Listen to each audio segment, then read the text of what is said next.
अस्सलामुअलैकुम। रमज़ान ट्रांसमिशन की खसूसी नशरियात दबिस्तान अदब के साथ मैं हूं आपका होस्ट रिज़ीन हैदर मज़हर।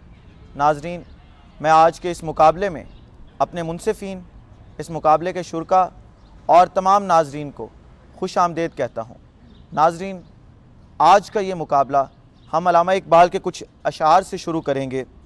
अल्लामा इकबाल फरमाते हैं कि उकाबी रूह जब बेदार होती है जवानों में, नज़र आती है उनको मंजिल अपनी आसमानों में। न हो ना उम्मीद ना उम्मीदी ज़वाल इल्म अरफ़ा है, उम्मीद मर्द मोमिन है खुदा के राजदानों में। नहीं तेरा नशेमन कसरे सुल्तानी के गुंबद पर, तू शाही है बसेरा कर पहाड़ों की चट्टानों पर। नाजरीन, बग़ैर किसी इंतज़ार के हम बढ़ते चलते हैं आज के अपने मुनसिफ़ीन की जानिब। हमारे पहले मुनसिफ़ हैं जनाब यासिर वसीम साहब। आप मज़ाहिया तकरीरों के बादशाह हैं। आपने मज़ाहिया तकरीरों को पाकिस्तान के अंदर एक नई राह दिखाई और आपने जो पैरामीटर सेट किया वो बाद में आने वाले मुकर्रीन के लिए एक मिसाल है। आपने अपने कीमती वक्त से वक्त निकाला सर, आपको बहुत शुक्रिया। हमारे अगले मुनसिफ़ हैं आज के राना फराज शाहिद। आप माहिर कानून हैं और यूनिवर्सिटी ऑफ लंदन से आपने अपनी तालीम मुकम्मल की है। आप पाकिस्तान के उन चंद मुकर्रीन में से एक हैं जिन्होंने तीनों फ़न तकरीर जो हैं उनके अंदर अपना नाम पैदा किया। आपने अपने कीमती वक्त से वक्त निकाला, बहुत शुक्रिया सर। हमारे आज के आखिरी मुनसिफ़ हैं जनाब सैयद अली असर जैदी। आप फ़न मुकर्री के बेताज बादशाह हैं। आज भी लोग आपसे ही तकरीरें सीखते हैं। आज आपने दोबारा हमें वक्त दिया सर, आपका बहुत शुक्रिया। बढ़ते चलते हैं आज अपने मुकर्रीन की जानिब। आज के हमारे पहले मुकर्रिर हैं तिमसाल फ़ातिमा, जिनका ताल्लुक़ कनेट कॉलेज से है और उनका उन्वान है आज तक टूटा नहीं है कफ़स फरियाद से। जी तिमसाल फ़ातिमा।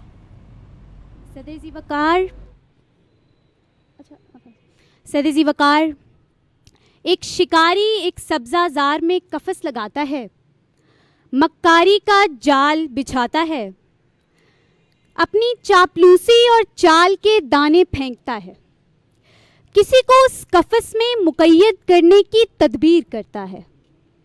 कुछ कबूतर आज़ाद फ़ज़ाओं से कफ़स के दर पर दस्तक देते हैं, कफ़स के दर खुलते हैं और अगले ही लम्हे कबूतर कैद हो जाते हैं।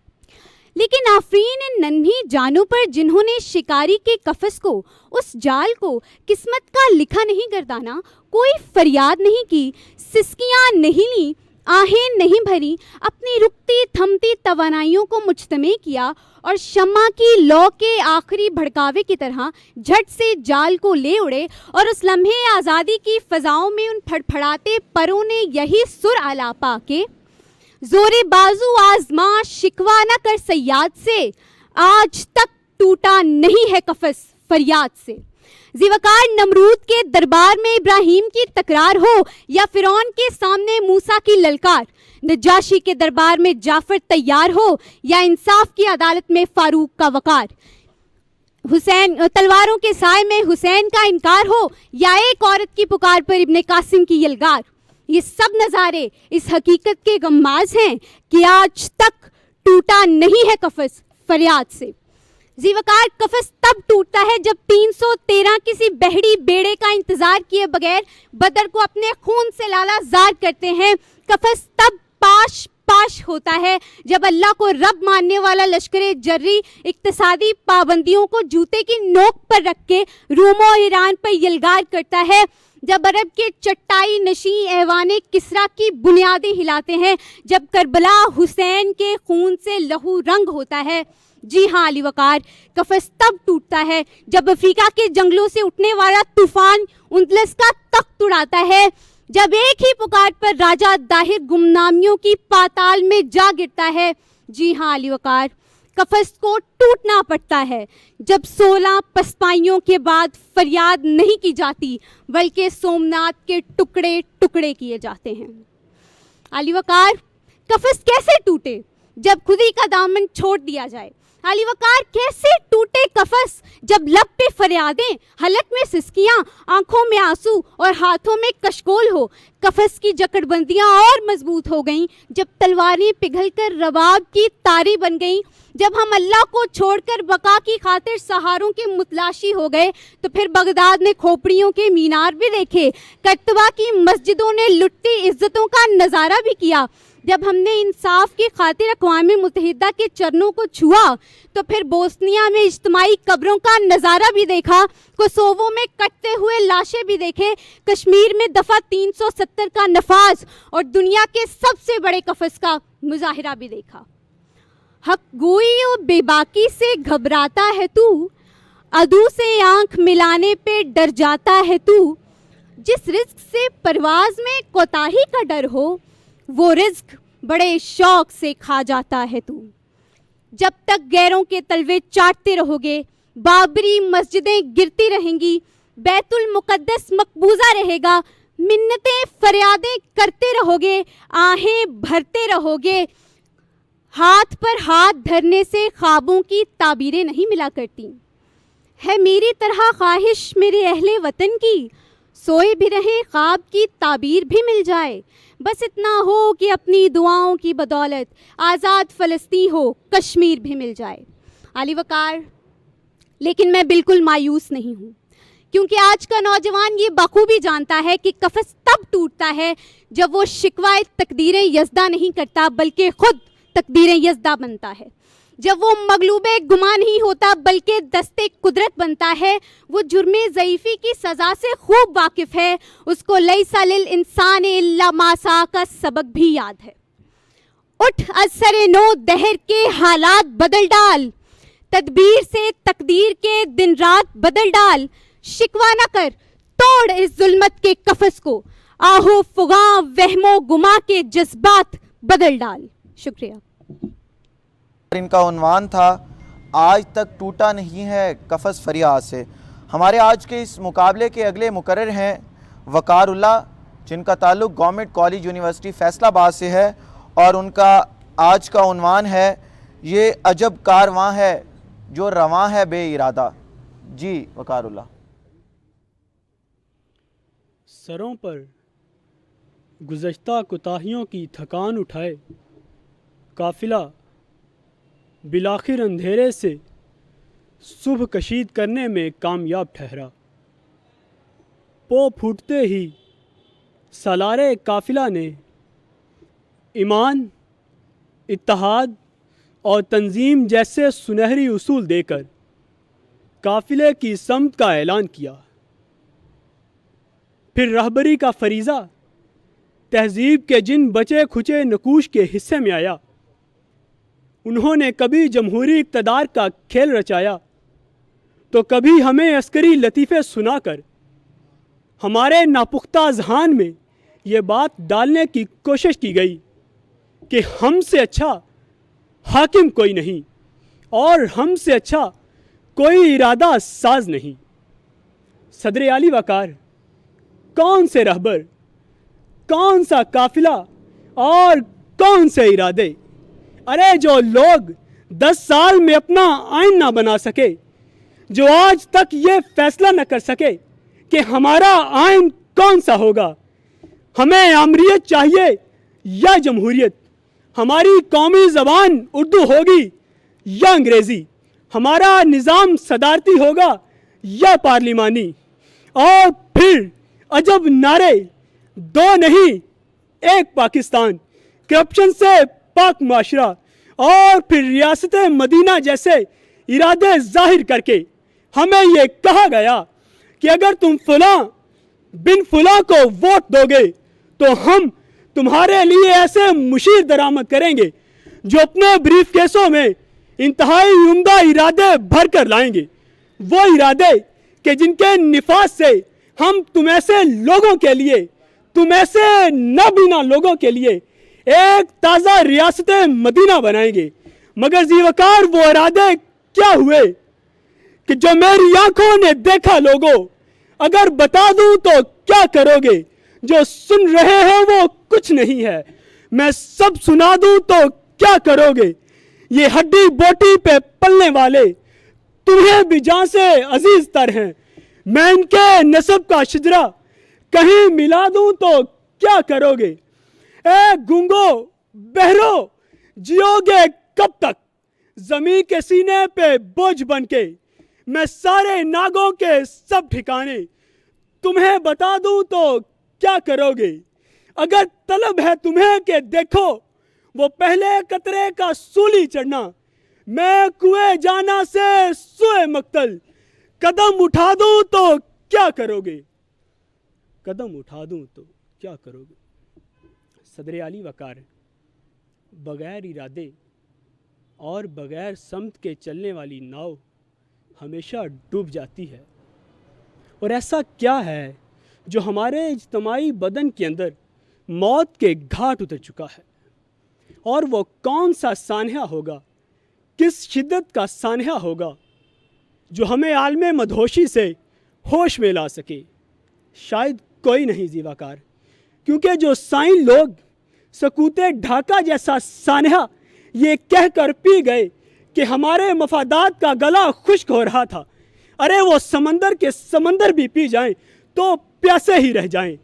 जो लोग इंसाफ का दावा तो करें मगर उसी मुल्क की अदलिया इंसाफ फ्राहम करने में 128वें नंबर पर हो, जहां तू काफिर मैं काफिर का फतवा सस्ता और रोटी कपड़ा और मकान महंगा हो, जहां अपने ही मुसलमान भाई का गला महज इसलिए काट दिया जाए कि वो मेरे हक में नारा नहीं लगाता, तो जीवकार ऐसी कौमें 7 दिहाइयां चलने के बाद भी दायरे में सफर करती रहती हैं कि हम कहां गए, सारे बेसमत हैं, काफिले कारवां सारबां, एक सैलाबे आदम रवां 4 सू, हर अदालत में इंसाफ की अर्जियां, बातिलों की तरफदारियां, फिर उठा ले गए बानुए बेरिदा, सब चुपचाप हैं कोई पुरसा नहीं, गिरियाए तिफले बेचारगा कोई सुनता नहीं,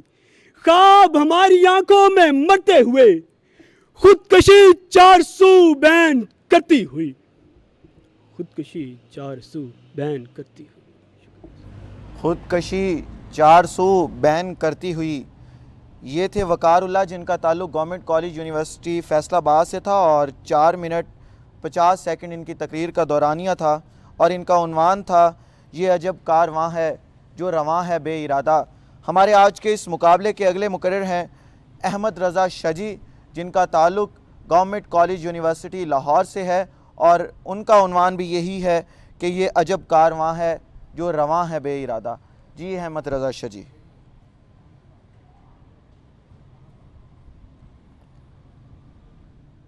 बदनसीब है वो कौम जिसके दामन में नज़रियात पनप नहीं पाते और अपनी मौत आप मर जाते हैं। मगर सदर आली वकार हमारी बदनसीबी का कस्से गम कितना अजीब है कि हम अपना नस्बुल ऐन ताराज करके किसी शमशीर बदस्त सिपहे सालार के मुंतज़िर हैं। हम गुज़श्ता 7 दिहाइयों से माजी के खाकिस्तर हवाले थामे हुए साहिले नाउमीदी पर खड़े खड़े पत्थर हो चुके।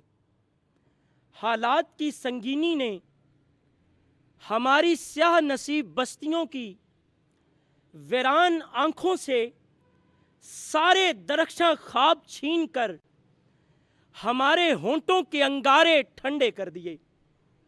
और जब अक़वामे आलम की सफ में हमारा तारुफ पूछा गया तो एक खामोश सदा आई कि ये वही लोग हैं जिन्हें अपने ज़ियाओ ज़वाल पर कोई गम नहीं और अपनी बेरारवी के किस्से सुनाना इनका पसंदीदा तरीन मशगला है।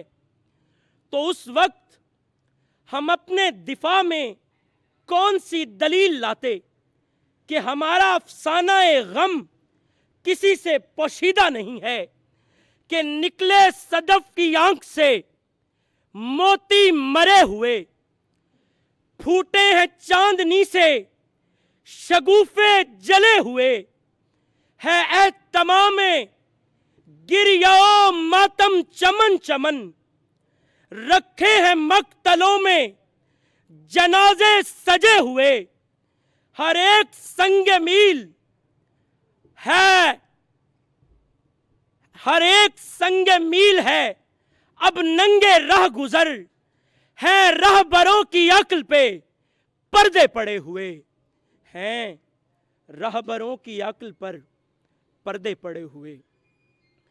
सदर आली वकार, हम सना खाने तकदीस मशरिक के गुनहगार हैं कि हमने तहतुस सरा का सफर औजे सरैया से इतनी जल्दी किया कि किसी दाना की बात सुनना हमें वक्त का ज़िया मालूम हुआ, और हमने वो सारे मरासिम ज़ायदुल मयाद करार दिए जो हमें कोहे कासियून की मार्फत से बगदाद के दानिश कदों तक और उंदलस की रसदगाहों से बुखारा के हिकमत कदों तक एक तहजीब के जानशीन बताते थे कि सदर आली वकार, अब हमें फ़लसफ़ा खुदी से कोई सरोकार नहीं है कि हम मिसरा इकबाल को इब्हाम ज़दा और खानकाहों से निकलना मायूब समझते हैं, क्योंकि हमने सियासत कूफा के ज़ाब्ते ऐसे राइज किए कि रस्म शब्बीरी अदा करना अब नामुमकिन है। और जब हम अहले जुब्बाओ दस्तार की बारगाह में पहुंचे तो हमें जहादो फसाद की मंतक एक बताई गई, तो फिर हम खंजर लिए सड़कों पर दन दनाते निकल आए कि फिरदौसे बरी के मकीन बन जाएं। तो सदर आली वकार, हमारे हक में लिखी हुई अमन की सारी रिवायतें मनसूख कर दी गईं और हमारे हक में शायरों ने नोहे लिखे कि इस जहान पर बंद आवाजों का रिज्क, मुतरिबों का रिज्क और साजों का रिज्क अब मुगन्नी किस तरह गाएगा और गाएगा क्या। सुनने वालों के दिलों के तार चुप, अब कोई रक्कास क्या थरकेगा, लहराएगा क्या। बज़्म के फर्शो दरो दीवार चुप, फिक्र का सयाद अपना दाम फैलाएगा क्या। तायराने मंजिलों कोहसार चुप, तायराने मंजिलों कोहसार चुप। बहुत शुक्रिया। बहुत खूब, एक बहुत ही अच्छी तकरीर। अहमद रज़ा शाह जी, जिनका ताल्लुक़ गवर्नमेंट कॉलेज यूनिवर्सिटी लाहौर से था, और इनका तकरीर का दौरानिया था 4 मिनट और 58 सेकंड, और इनकी तकरीर का दौरानिया था कि ये अजब कारवां है जो रवां है बे इरादा। नाज़रीन, यहाँ पे हम जाएंगे एक छोटे से ब्रेक पे।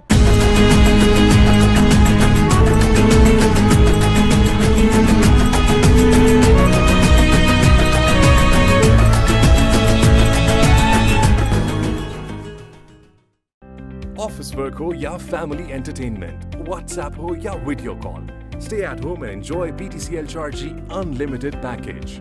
आज ही घर बैठे ऑनलाइन पेमेंट के जरिए अपनी Chargy डिवाइस रिचार्ज या रीएक्टिवेट करें and get unlimited internet package 24/7। Package हासिल करने के लिए 1218 मिलाएं या रिचार्ज ऑप्शंस के लिए PTCL वेबसाइट विजिट करें।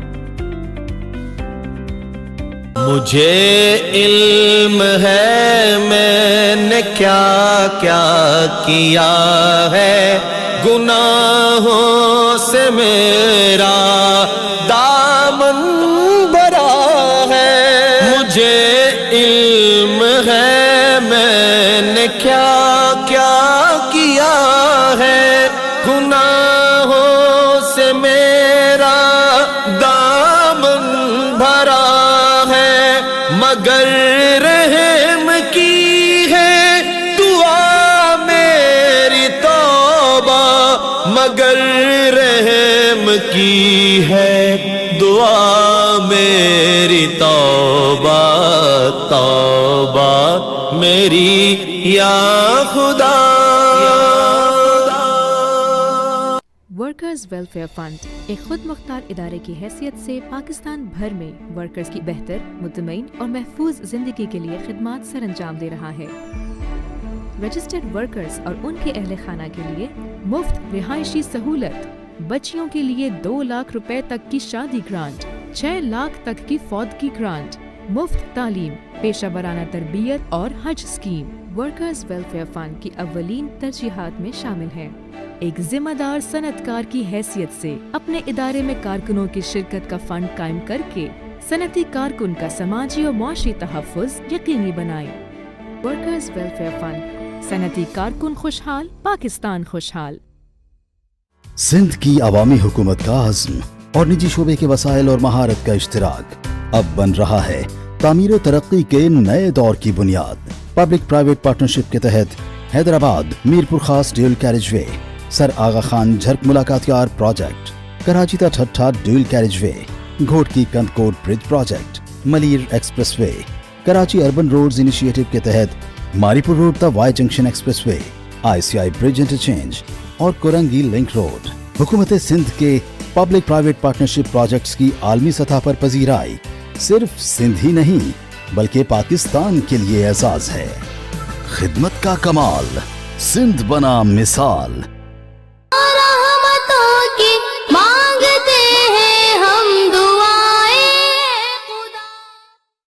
हज़रत अब्दुल्ला इब्न अब्बास रज़ी अल्लाह ताला अन्हु से रिवायत है कि नबी करीम सल्लल्लाहु अलैहि वसल्लम ने फरमाया, शब कदर को रमज़ान के आखिरी अशरे में तलाश करो।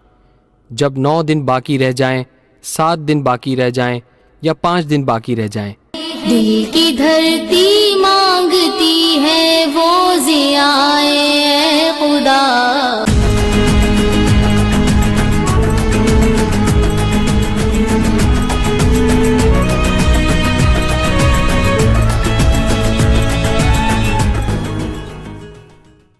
वेलकम बैक नाजरीन, अभी हमारे साथ 2 मुकर्रिरीन और मौजूद हैं। अब अगले मुकर्रिर हैं हमारे साथ मोहसिन अहमद, जिनका ताल्लुक़ कराची यूनिवर्सिटी से है और इनका भी उन्वान वही है कि ये अजब कारवां है जो रवां है बे इरादा। जी मोहसिन अहमद। अपनी सोच के नेहा खाने की तारीकी आँख के रस्ते में सबसे बड़ी रुकावट होती है सदर आली वकार। ऐसे तारीक ज़हन फिर उस बिफरे हुए रेवड़ की तरह हो जाते हैं कि जिनको हाँकने वाला गडरिया बरसों पहले ही अंधा हो चुका हो। ऐसे गुमगुश्ता कारवां शराब ही को अपनी राहगुजर मान लेते हैं और फिर मंजिल पर पहुंचने का ख्वाब दीवाने का ख्वाब रह जाता है, ऐसा ख्वाब जो खुद लहू रोने लगे।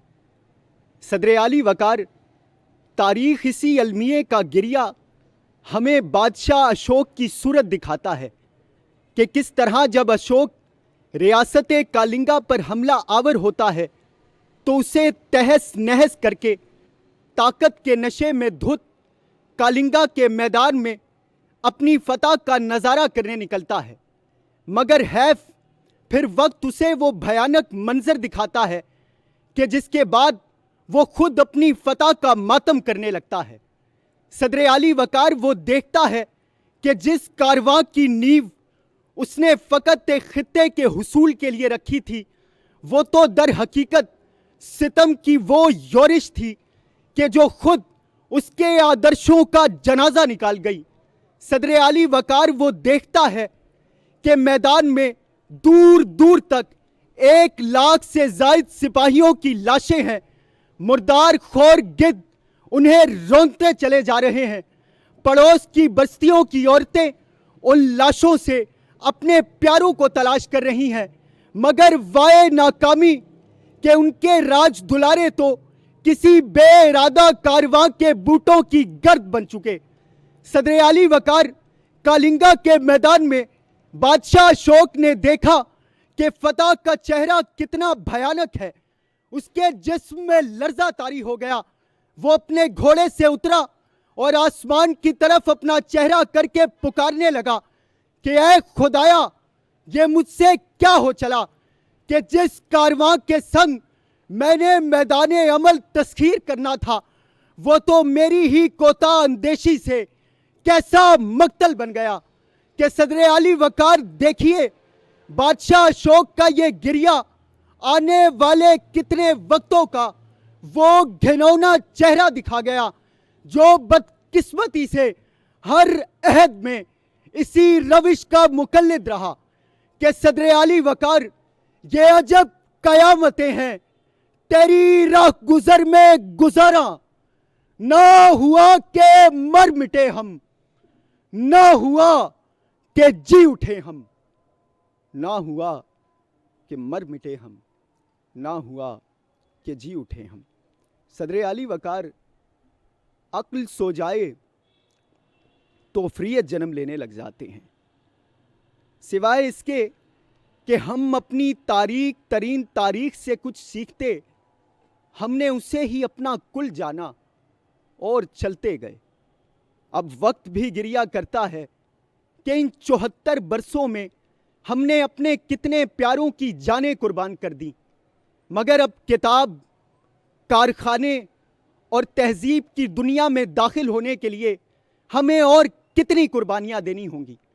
हम नेशनल एक्शन प्लान की मुकम्मल हिमायत करते हैं, मगर हमें दहशतगर्दी पैदा करने वाले बयानिए से निजात कौन दिलाएगा। हम जमहूरियत के तसलसल का मुकम्मल साथ देते हैं, मगर हमारी जमहूरियत हमारे ही लोगों का इस्तेसाल करना कब छोड़ेगी कि सदर आली वकार इसी ऐवान में ये सितम ज़रीफ़ी वक्त के खिलाफ यही नवा बुलंद करती रहेगी कि अजल इनसे मिल के ये सादा दिल, ना अहले सलात, ना अहले शराब, ना अहले अदब और ना अहले हिसाब, ना अहले किताब और ना अहले हिसाब, ना अहले खला और ना अहले जमी, फकत बेयकीन अजल इनसे मत कर हिजाब, अजल इनसे मिल। शुक्रिया। अजल इनसे मिल, इनकी तकरीर का दौरानिया था 4 मिनट और 41 सेकंड और इनका नाम था मोहसिन अहमद, जिनका ताल्लुक़ कराची यूनिवर्सिटी से था। हमारे आज के आखिरी मुकर्रर हैं जनाब उस्मान सयालवी, जिनका ताल्लुक़ UMT लाहौर से है और इनकी मज़ाहिया तकरीर का उन्वान है हुकूमत और मुबाहिसे की इंतज़ामिया से कोई नहीं लड़ सकता। जी उस्मान सयालवी। सदर आली वकार, तारीख़ इस बात की गवाह रही है कि पाकिस्तान की मौजूदा हुकूमत से जो शख्स भी लड़ा है उसका एक ही अंजाम हुआ है, नैब। सदर आली वकार, अगर हुकूमत से लड़ने वाला शख्स कोई शरीफ इंसान है फिर तो आपके बचने की कोई उम्मीद नहीं, क्योंकि पाकिस्तान के अंदर शरीफ लोगों की कदर नहीं, इसलिए तो हर शरीफ लंदन चला जाता है। यही हाल हमारे तकरीरी हलके का है। एक नहायत ही शरीफ, खूबरू, हसीनो जमील नौजवान की कदर ही नहीं। हुकूमत और मुबाहिसे की इंतज़ामिया, मैं दोनों से ही दिल बर्दाश्ता हो गया हूँ। हुकूमत मुझे नौकरी नहीं देती, ये मुझे पोजीशन नहीं देते। सदर आली वकार, हुकूमत और मुबाहिसे की इंतज़ामिया से कोई नहीं लड़ सकता। एक तरफ नैब है तो दूसरी तरफ डिस्क्वालीफाई होने का खौफ। सदर आली वकार, जब हुकूमत ने मुझे नौकरी नहीं दी तो मैंने सोचा कि क्यों ना मैं शादी कर लूँ। शादी करने के बाद मेरी बीवी ने मुझसे कहा कि वैक्सीन लगवाओ। मैं वैक्सीन लगवा कर अस्पताल से जब वापस आया तो मुझे धुंधला धुंधला नज़र आ रहा था। मेरी बीवी ने घबराकर उस नर्स को फ़ोन किया जिसने मुझे वैक्सीन लगाई थी, तो पता चला कि उस नर्स को भी धुंधला धुंधला नज़र आ रहा है। पता करने पर मालूम हुआ कि उस नर्स ने मेरा चश्मा पहन लिया था और मैंने उस नर्स का चश्मा पहन लिया था। सदर आली वकार, यकीन करें, उस दिन के बाद से मुझे 3 दिन के लिए मेरी बीवी नज़र नहीं आई। तीसरे दिन मेरी बीवी मुझे हल्की हल्की नज़र आना शुरू हुई जब मेरी आँख की सोजन कम हुई। आली वकार, तब मुझे पता चला कि पाकिस्तान में हुकूमत की 2 इकसाम हैं, एक वो जो पाकिस्तान पर मुसल्लत है, एक वो जो मेरे घर पर मुसल्लत है। आली वकार, यकीन करें, मैं दोनों से नहीं लड़ सकता। सदर आली वकार, पाकिस्तान की हुकूमत के तो सदके जाऊँ कि मैंने जो बचपन में सुना था कि बड़ों की इज्जत करो और बच्चों पर शफकत करो, पाकिस्तान की हुकूमत ने ये दोनों काम बखूबी सर अंजाम दिए हैं। बड़ों की इतनी इज्जत की है इतनी इज्जत की है कि आज पाकिस्तान के अंदर मर्दमशुमारी का मामला हो या SOPs पर अमल कराना हो, सारे काम बड़े कर देते हैं। सदर अली वकार, पाकिस्तान की हुकूमत ने बच्चों पर इतनी शफकत की है, इतनी शफकत की है कि आज पाकिस्तान का बच्चा बच्चा उस शफकत का शुक्रगुजार है। अली वकार, पाकिस्तान की हुकूमत की बच्चों पर शफकत की इंतहा देखें कि मेरा छोटा भाई जो अभी स्कूल जाता है, मैंने उससे पूछा कि बेटा बताओ तुम्हारी पढ़ाई में दिल ना लगने की क्या वजह है, तो उसने कहा शफकत। मैंने उससे पूछा कि सोशल मीडिया पर किसे फॉलो करते हो, तो उसने कहा शफकत। मैंने उससे कहा कि एक मज़ाहिया मुकर्रर को तकरीर जीतने के लिए किस चीज़ की ज़रूरत पड़ती है, जी हाँ अली वकार, उसने कहा शफकत। सदर अली वकार, अब आप खुद बताएं कि ऐसी हुकूमत जिसके सर पर बड़ों का हाथ हो और साथ में बच्चों की दुआएं हो, ऐसी हुकूमत से कौन लड़ सकता है। सदर अली वकार, हुकूमत और मुबाहिसे की इंतज़ामिया तो दूर की बात, मुझ जैसे शख्स को तो किसी से भी नहीं लड़ना चाहिए, क्योंकि मेरी जिसामत इस बात की इजाज़त नहीं देती। अली वकार, इतना पतला हूँ कि अभी अंदर आते हुए दाखिली दरवाजे पर मुबाहिसे की इंतज़ामिया ने जब मेरी तलाशी ली तो उन्हें कुछ ना मिला माँ सिवाय जिस्मानी कमज़ोरी के। अली वकार, उन्होंने मेरी जिस्मानी कमज़ोरी का नाजायज़ फ़ायदा उठाया और मेरी लिखी हुई तकरीर मुझसे छीन ली। लेकिन मैं आपसे तब भी नहीं लड़ता, क्योंकि मुबाहिसे की इंतज़ामिया से कौन लड़ सकता है। लेकिन मैं जाते जाते एक सवाल आपसे ज़रूर करूँगा, आप मुझे पोजीशन क्यों नहीं देते? क्या आप मुझे जानते नहीं? मैं UMT की मजलिस मुबाहिसा का वो वाहिद सदर हूँ जिसने पाकिस्तान का कोई भी तकरीरी मुकाबला नहीं हारा, क्योंकि मेरे मुताबिक इंसान या तो तकरीरी मुकाबला जीतता है या सीखता है। तो अल्हम्दुलिल्लाह मैंने पाकिस्तान के तमाम तकरीरी मुकाबलों से भारी मार्जिन के साथ सीखा है। अली वकार, इतना सीखा है कि आज स्टार एशिया न्यूज़ के इस तकरीरी मुकाबले के लिए तकरीर लिखने के लिए जब मैंने कलम उठाया तो कलम ने मुझसे रो रो कर कहा कि सदर अली वकार, आज जीत कर आना वरना अपने ओहदे से इस्तीफ़ा दे देना। लेकिन सदर अली वकार, आज अगर इस मुबाहिसे की इंतज़ामिया ने मुझे ना भी जितवाया तो भी मैं इस्तीफ़ा नहीं दूंगा, क्योंकि मेरी ख़राब कारकर्दगी का कसूरवार मैं अकेला नहीं हूँ, पिछली हुकूमतें भी हैं। तो सदर अली वकार, लिहाजा आप शफकत करें, मेहरबानी करें, सुकून करें, और आपको तो पता है सुकून तो सिर्फ सब्र में है। शुक्रिया। उस्मान, आपको आज मुनसिफीन आपके शफकत दिखाते हैं या नहीं दिखाते? ये थे उस्मान सियालवी, जिनका ताल्लुक़ UMT लाहौर से था, और इनकी मज़ाहिया तकरीर का उन्वान था हुकूमत और मुबाहिसे की इंतज़ामिया से कोई नहीं लड़ सकता, और इनकी तकरीर का दौरानिया था 4 मिनट और 33 सेकंड। नाज़रीन, आज का ये मुकाबला यहीं इख्तिताम पजीर होता है। फ़ैसले की घड़ी आ चुकी है और मैं अपने मुनसिफीन से दरख्वास्त करूँगा कि वो रिज़ल्ट्स कंपाइल कर दें। जब तक वो रिज़ल्ट्स कंपाइल कर रहे हैं हम जाएंगे एक छोटे से ब्रेक पे, हमारे साथ रहिएगा।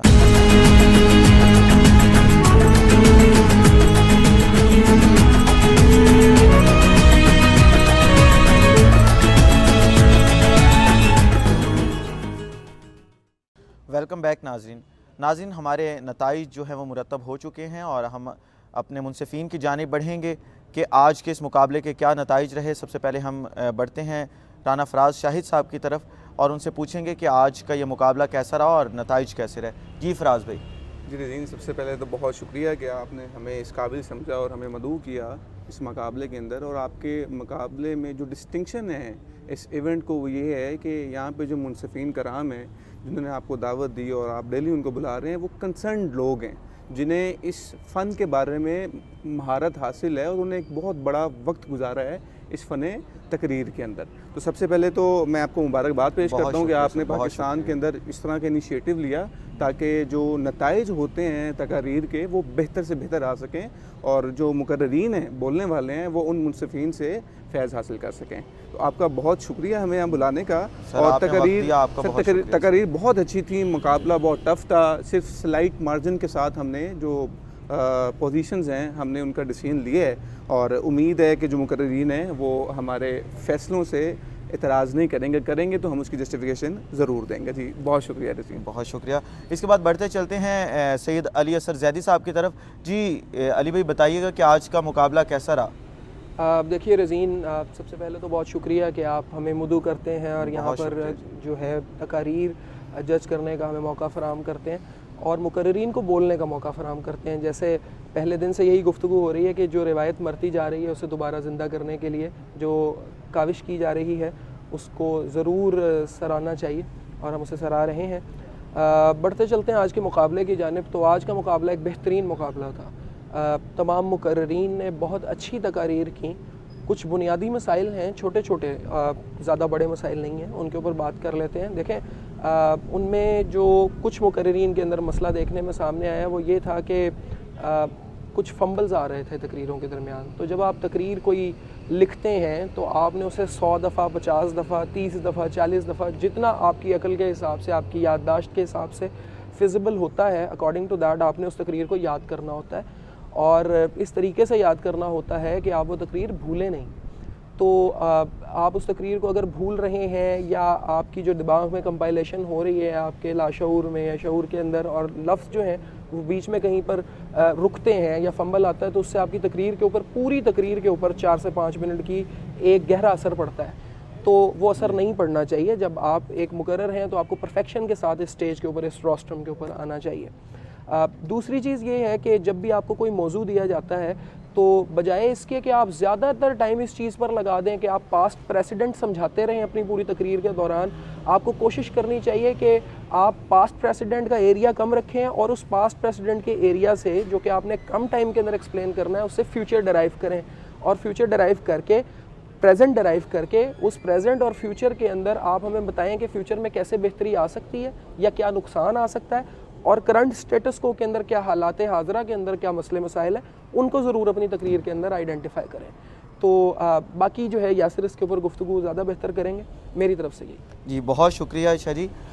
बढ़ते चलते हैं आज यासिर वसीम साहब की तरफ। जी यासिर भी बताइएगा कि आज का मुकाबला कैसा रहा, और ये भी बता दीजिएगा हमारे नाजरीन को कि आप इस स्क्रीन के मुकाबले को जो बाकी स्क्रीनों पे मुकाबले हो रहे हैं, किस तरह कंपैरिजन इन दोनों स्क्रीन्स का करते हैं आप? बहुत शुक्रिया रिज़ीन। कल भी हमने मुकाबला देखा, पहले भी हम मुकाबले देखते आ रहे हैं। ओवरऑल आज का मुकाबला मेरे ख्याल में सबसे टफ, बहुत कांटेदार मुकाबला था। जितने भी मुकर्रीन बोले बहुत अच्छा बोले हैं। तो इसके लिए अब जो स्टार एशिया ने ये कदम उठाया कि यहाँ पर उन लोगों को बुलाना शुरू किया जो पहले तकारीर करते रहे, प्रॉपर उन्होंने टाइम दिया, ज़िंदगी का पूरा हिस्सा दिया, जो दूसरी स्क्रीन्स पर ऐसा नहीं होता। चंद एक ऐसी हैं जहाँ पर आपको कोई मुकर्रर मिल जाता है, लेकिन यहाँ पर आपको सारे मुकर्रीन प्रॉपर मिलेंगे। वो आपको एक ऐसी बात बताएंगे जो ऑथेंटिक होगी। यानी जो हमारे यहाँ पे मुकाबले में शरीक हो रहे हैं उनको भी कुछ सीखने का मौका मिल रहा है, और जो घरों में बैठे मुकाबला देख रहे हैं वो बच्चे भी कुछ ना कुछ इससे सीख पा रहे हैं। आपके कहने का मतलब मुतमईन हो रहे हैं लोग कि हाँ वाकई ये बात, ये गलती या ये ठीक था। जो बात हो रही है वो एक प्रॉपर वे में हो रही है। ऐसे नहीं, किसी की तज़हीक नहीं हो रही, किसी के साथ धोखा नहीं हो रहा, किसी का नुकसान नहीं हो रहा। कोई अगर हार भी जाता है तो वो यहाँ से फ़ायदा हासिल करके जाता है, सीख के जाता है। तो ये एक जो खासियत है वो तो एक अलग है। चलें यासिर भाई, अब हमारे क्योंकि नाजरीन रिज़ल्ट सुनने के लिए जो है वो बड़े बेताब हो रहे हैं, तो आप रिज़ल्ट अनाउंस कर दें। मेरे ख्याल में जितनी बेताबी नाजरीन को है उससे ज़्यादा हमें है कि आज बड़ी बेताबी में ये रिज़ल्ट बना है। तो जो सबसे पहले नंबर पर आए हैं उनका नाम है वकारुल्लाह, जो गवर्नमेंट कॉलेज यूनिवर्सिटी फैसलाबाद से हैं। उन्होंने पहली पोजीशन हासिल की और उनके नंबर हैं 75। उनकी तकरीर आपने सुनी, आपको लगा कि हर बंदा उसको अपने साथ रिलेट कर सकता है, हर उम्र का बंदा। इतनी अच्छी तकरीर थी वो। उसके बाद जो दूसरे नंबर पर आए हैं उनका नाम है अहमद रज़ा शजी। उनका ताल्लुक़ है गवर्नमेंट कॉलेज यूनिवर्सिटी लाहौर से। उन्होंने नंबर हासिल किए हैं 69।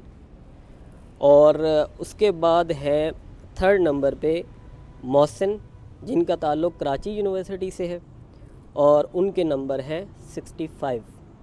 अच्छा, चूँकि आज जो मिज़ाहिया मुकर्रर थे उनकी तकरीर चूँकि टॉपिक पे थी और उन्होंने बड़ी मेहनत की हुई थी, ठीक है, और उनका मोहसिन के नंबरों से सिर्फ एक नंबर का फ़र्क है। मोहसिन के जो नंबर हैं वो 65 हैं और उस्मान के जो हैं वो 64 हैं।